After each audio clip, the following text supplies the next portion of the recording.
South Asia is burning. Floods, landslides, and heat waves are destroying lives. But as the world heads to COP30, one big question remains: will global leaders finally listen to South Asia's voice? Today, we are talking about something that affects all of us: climate change, and more importantly, what South Asia really wants from the upcoming COP30 summit in Brazil. It's been nearly a decade since the Paris Agreement, and instead of getting better, the climate crisis has only gotten worse. South Asia, home to nearly 2 billion people, faces the harshest impact: devastating monsoon, floods, deadly heat waves, and landslides. So, what's going wrong? Global cooperation is weakening, trade protection is missing, and rich countries are failing to meet their climate promises.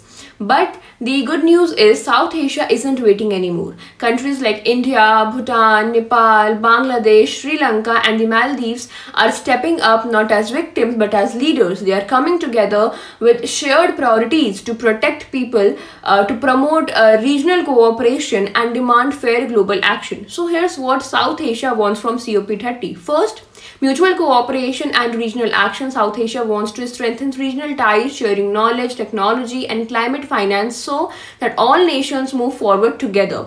Second, focus on implementation, not just promises. There's already a gap between what's pledged and what's actually delivered. South Asian nations are demanding faster release of climate funds and more support for local adaptation. Third, climate justice for vulnerable communities. Small island nations and community states are calling for fair finance to tackle heat stress, floods, and drought disaster they didn't cause but are paying for. Fourth, inclusive and ambitious climate goals. South Asia is pushing for updated targets stronger than the old COP commitments and based on science, not politics. Fifth, innovation and clean technology, from renewable energy and climate resilient agriculture to early warning systems. South Asia is ready to lead but needs fair access to technology and finance. Most importantly, the region wants trust because every promise must be backed by action, not empty words.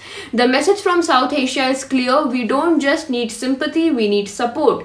Not pity but partnership. As COP30 approaches, the world must realize if South Asia survives, humanity survives. So what do you think? Will the world listen this time, or COP30 will be another round of empty promises? Tell me your thoughts in the comments below. So this is it for this news. Thank you.